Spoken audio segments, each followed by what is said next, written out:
নমস্কার, নিউজ 18 বাংলায় স্বাগত। আপনাদের সঙ্গে আমি তমশ্রী। আজই কেন্দ্রের টাকা পাবেন বাংলার কৃষকরা। 3 কিস্তিতে 2000 টাকা করে দেবে কেন্দ্র। সকাল 11টার মধ্যে অ্যাকাউন্টে টাকা। বাংলার 7 লক্ষ কৃষকের অনুদান পাওয়ার সম্ভাবনা। অনুদান পেতে আবেদন করেন বাংলার 40 লক্ষ কৃষক। অনুদান নিয়ে কেন্দ্রের বিরুদ্ধে টাকা আটকে রাখার অভিযোগ ছিল রাজ্যের। আজই কেন্দ্রের টাকা পাবেন বাংলার কৃষকরা। 3 কিস্তিতে 2000 টাকা করে দেবে কেন্দ্র। সকাল 11টার মধ্যে অ্যাকাউন্টে টাকা। বাংলার 7 লক্ষ কৃষকের অনুদান পাওয়ার সম্ভাবনা। অনুদান পেতে আবেদন করেন বাংলার 40 লক্ষ কৃষক।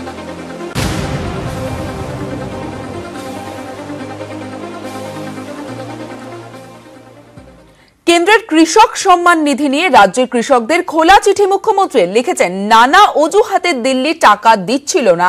রাজ্য কৃষকদের টাকার দাবি করে প্রাপ্য 18,000 টাকা, কিন্তু পাচ্ছেন অনেক কম। রাজ্য লড়াই না করলেও এটুকুও মিলত না বলে চিঠিতে দাবি করেন মুখ্যমন্ত্রী।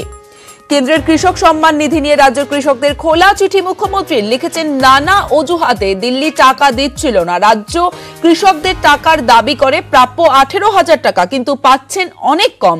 রাজ্য লড়াই না করলে এতটুকুও মিলত না বলে চিঠিতে দাবি করেন মুখ্যমন্ত্রী।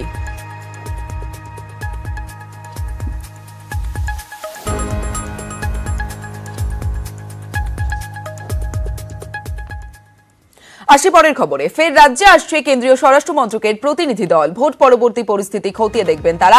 রাজ্যে ভোট পরবর্তী হিংসার অভিযোগ তুলেছে বিরোধীরা। হিংসার অভিযোগ উঠেছে শিশু এবং মহিলাদের বিরুদ্ধেও। তারই প্রেক্ষিতে রাজ্যে আসছে জাতীয় মহিলা কমিশন ও জাতীয় শিশু সুরক্ষা কমিশনের প্রতিনিধি দল। এ বিষয়ে তৃণমূলের মুখপাত্র কুণাল ঘোষের সঙ্গে যোগাযোগ করা হলে তিনি কি প্রতিক্রিয়া দিয়েছিলেন শোনাবো।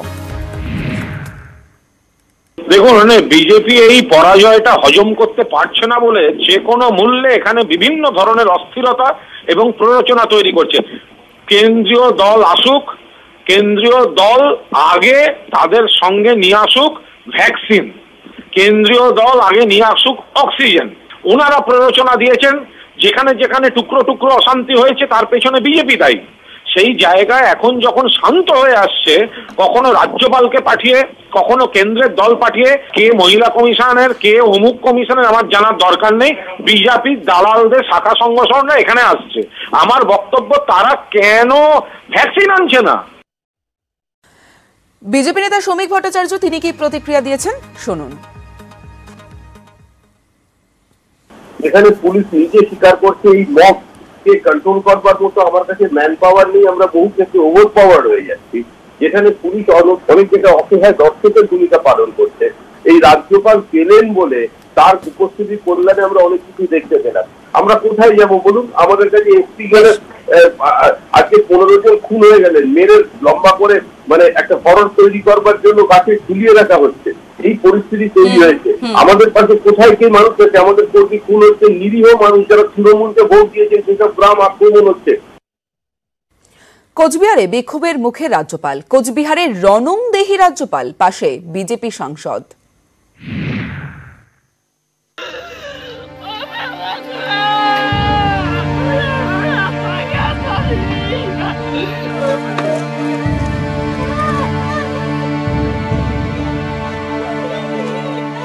यदि अगर मुख्यमंत्री मुझे कहें कि आप राज्य में हमसे पूछ कर जाइए, मैं उनको बताना चाहता हूं यह स्वतंत्र भारत है।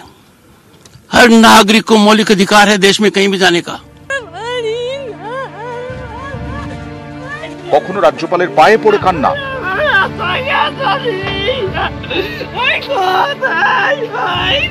কখনো আবার রাজ্যপালের ধমক।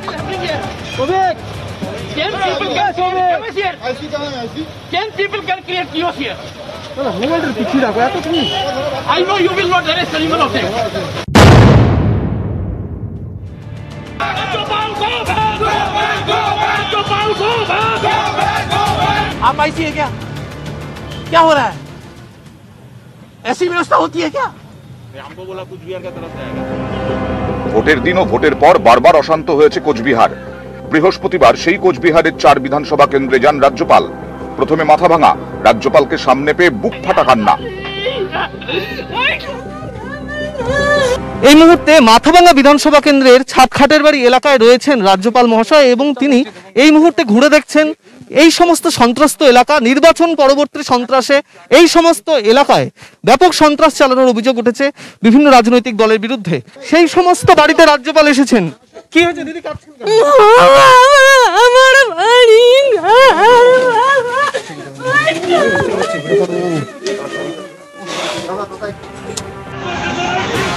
মাথাভাঙা থেকে শীতলকুচি পথে গোলকগঞ্জ বাজারে রাজ্যপালকে কালো পতাকা দেখান জোরপাটকি নাগরিক মঞ্চের সদস্যরা। এতদিন কেন রাজ্যপাল আসেননি এই প্রশ্ন তুলে বিক্ষোভ। পরে দিনহাটায় ফের অশান্তি। এক জায়গায় রাজ্যপালের গাড়ি ঘিরে শুরু হয় বিক্ষোভ, ওঠে গো ব্যাক স্লোগান। তখনই গাড়ি থেকে নেমে পড়েন ক্ষুব্ধ রাজ্যপাল, ধমক দেন দিনহাটার আইসিকে। आप आईसी है क्या हो रहा है? ऐसी व्यवस्था होती है क्या? हमको बोला कूच बिहार की तरफ जाएगा। आपको बोला कूच बिहार की तरफ जाएगा? आपके पास हर चीज का एक्सक्यूज है। রাজ্যপাল যদি বলে যে আমি ইন্সপেক্টরের কাজ করবো তখন তো আর তার কিছু বলার নেই।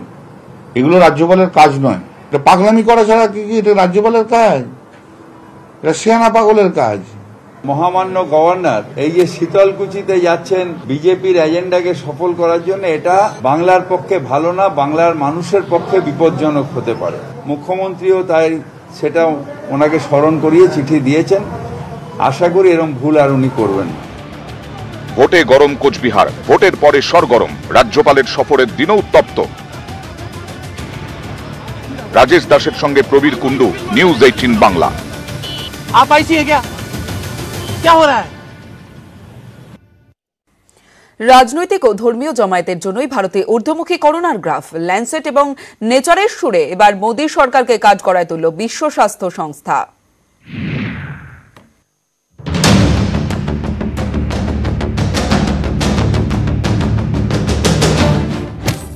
ভিড়েই ভয়ঙ্কর করোনা, ভিড়েই কাল হয়েছে ভারতের।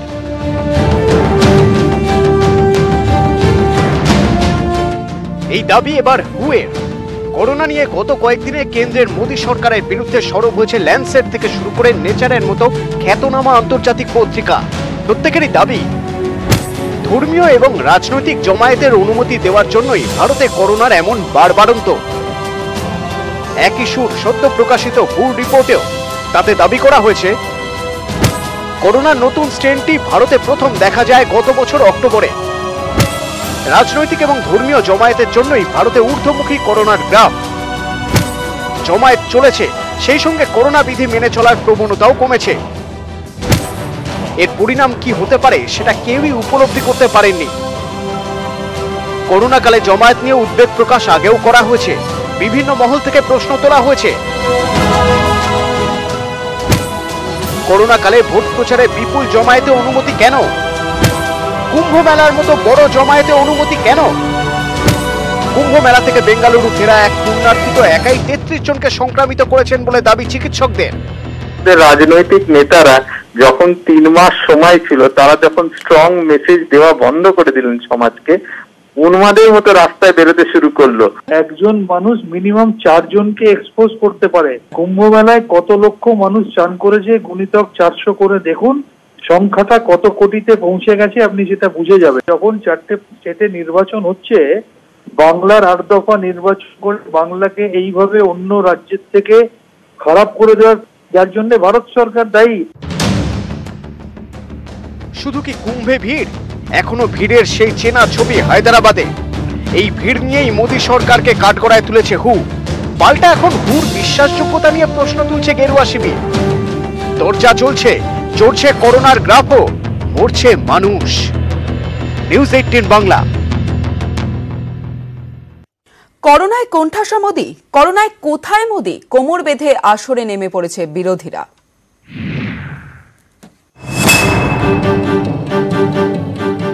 দেশে করোনার সংক্রমণ লাগাম ছাড়া, ভ্যাকসিনের আকাল, অক্সিজেনের জন্য ছটফট করে প্রাণ যাচ্ছে।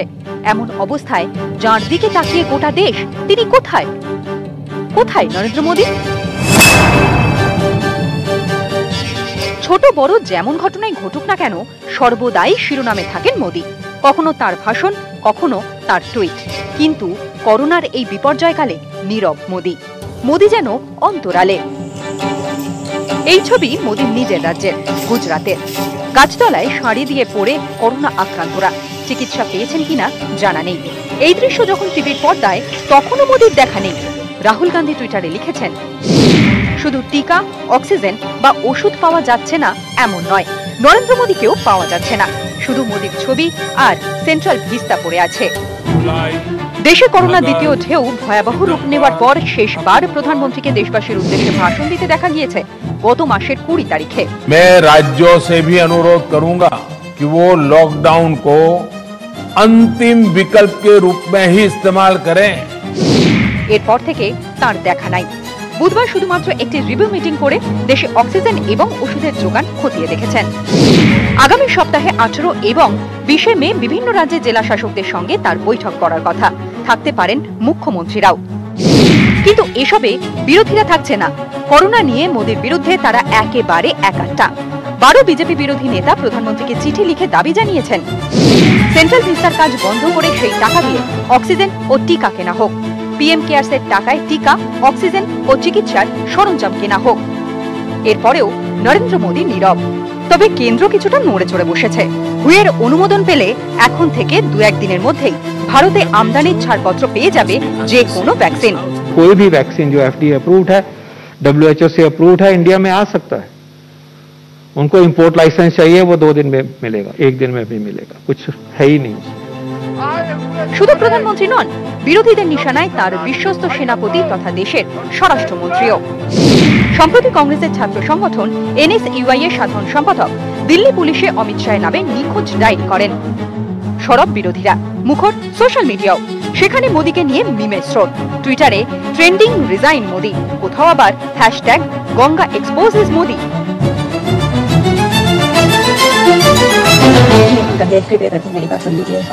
ক্ষমতায় আসার পর নমামি গঙ্গে প্রকল্প শুরু করেছিলেন মোদী। নেটিজেনদের বক্তব্য, সেই গঙ্গায় ভেসে আসার দেহই চিনিয়ে দিচ্ছে আসল নরেন্দ্র মোদীকে। পদ্ম শিবির অবশ্য এসবকে গুরুত্ব দিতে নারাজ। তাদের দাবি, কোভিডকে হারানোর লক্ষ্যে যা যা করার সেসবই গুরুত্ব দিয়ে করছে মোদী সরকার। নিউজ 18 বাংলা। মে মাসের 2 সপ্তাহ কেটে গেলেও অভিযোগ, রাজ্যে মিলছে না প্রধানমন্ত্রী গরিব কল্যাণ অন্ন যোজনার রেশন। এফসিআই এর দাবি, কোভিড পরিস্থিতিতে চাল জোগাড় করা যায়নি। রেশন দিতে না পারায় সমস্যায় ডিলাররা।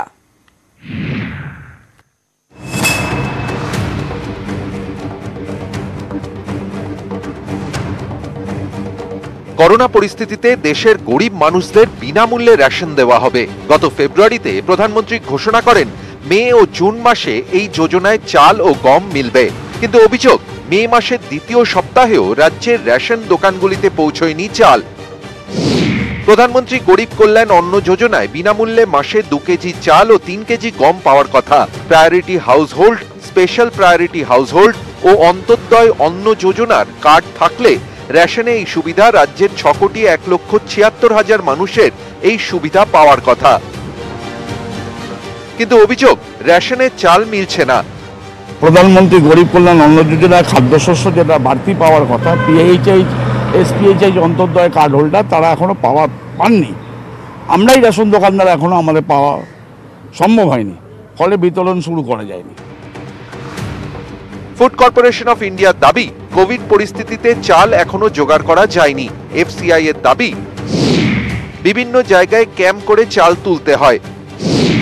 করোনা আবহে ক্যাম্প বন্ধ। এফসিআই এর অনেক কর্মী কোভিড আক্রান্ত, সেই কারণে সমস্যা তৈরি হয়েছে। দ্রুত চাল সংগ্রহের চেষ্টা চলছে। 2 সপ্তাহ পেরিয়ে যাওয়ার পরেও একাধিক রেশন দোকানে এই রেশনের যে দ্রব্য তাই পৌঁছতে পারেনি। যদিও যারা প্রাপক তারা রেশন দোকানে এসে প্রত্যেক দিন কেন তারা রেশন দোকান থেকে জিনিস পাচ্ছেন না তা নিয়ে প্রশ্ন তুলতে শুরু করেছেন। মানুষ দোকানে এসে ভুল বুঝছেন, ভাবছেন যে রেশন দোকানে এখনো মালটা এলো না কেন। নিউজ 18 যে উদ্যোগ, এই উদ্যোগের ফলে মানুষের কাছে আসল কথাটা পৌঁছবে। মানুষ বিভ্রান্ত যে হচ্ছিলেন সেই বিভ্রান্তি কেটে কাটবে। সূত্রের খবর, আগামী সপ্তাহ থেকে প্রধানমন্ত্রী গরিব কল্যাণ অন্ন যোজনায় বিনামূল্যে চাল দেওয়া শুরু হওয়ার সম্ভাবনা। ক্যামেরায় সঞ্জয় মণ্ডলের সঙ্গে আবির ঘোষাল, নিউজ 18 বাংলা। একদিকে নদীতে ভাসছে দেহ, অন্যদিকে গঙ্গা তীরে গণসমাধি। উত্তরপ্রদেশ যেন মৃত্যুপুরী।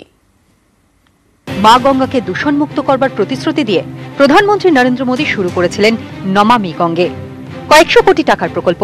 সেই গঙ্গার বুকেই এখন ভেসে বেড়াচ্ছে শবের শাড়ি, মৃতদেহে মুখ পুড়ছে গঙ্গার। গঙ্গা হোক বা যমুনা, যোগী রাজ্যের এটাই ছবি, কখনো নদীতে শব, কখনো নদী তীরে। বিরোধীরা বলছে উত্তরপ্রদেশে যেন মৃত্যুপুরী। অপদার্থ যোগী সরকার যদি চালাতে না পারে রিজেক্ট নির্দেশন দিক। মানুষের জীবন নিয়ে খেলা করছো তোমরা।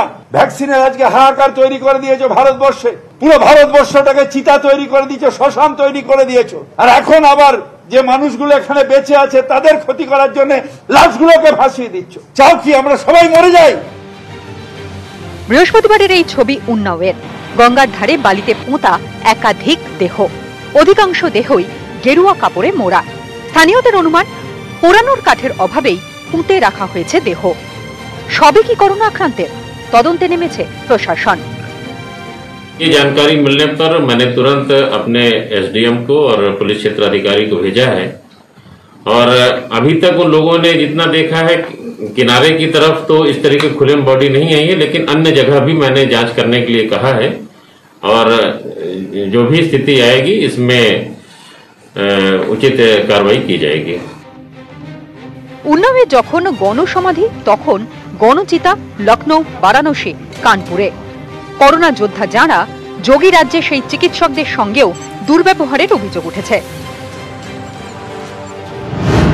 এই অভিযোগে উন্নাওয়ের 14 জন সরকারি চিকিৎসক ইস্তফা পর্যন্ত দিয়েছেন, যদিও পরে প্রশাসনের তরফে কথা বলে তাদের কাজে ফেরানো হয়।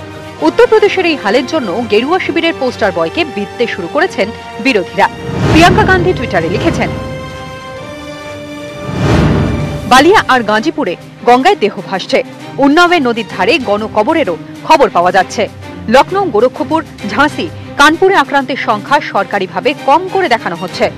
নদীতে সব ভেসে যাওয়ার ঘটনায় উত্তরপ্রদেশ এবং বিহার সরকারের কাছে রিপোর্ট তলব করেছে জাতীয় মানবাধিকার কমিশন। বাংলার ভোটে উত্তরপ্রদেশকে মডেল রাজ্য হিসেবে তুলে ধরার চেষ্টা করেছিল বিজেপি। এই উত্তরপ্রদেশ থেকেই নরেন্দ্র মোদী ভোটে জিতে লোকসভায়। সেই রাজ্যের এই হাল নিঃসন্দেহে গেরুয়া শিবিরের পক্ষে বড় অস্বস্তির বলেই মনে করছেন পর্যবেক্ষকদের একাংশ। নিউজ 18 বাংলা।